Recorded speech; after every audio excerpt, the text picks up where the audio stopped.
Игровой notebook qidirganlar uchun mana legendarniy Victus keldi. Hammasi klaviaturasi podsvetkali, Victus 16 ekran, Victus 16, Victus 15, Victus 15, 15, 16.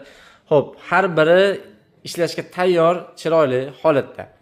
Core i7 12-avlod protsessor, Core i5 12-avlod protsessor, Core i7 13-avlod protsessor, Core i5 13-avlod protsessor, Core i7 12-avlod, mana 12650 da e'tibor qaratinglar, mana bitta qaratib qo'yaylik. 12650 da 10 yadro, 16 patok. Xo'p, 12700 protsessorda 14 yadro, 20 patok bo'ladi. Kuchli protsessor degani. Xo'p, bu notebookimiz esa Core i5 12500H protsessor. Bunda 12 yadro, 16 patokli kuchli gaming notebooklar.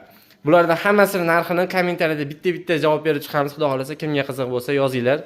Dastavkasi bepul.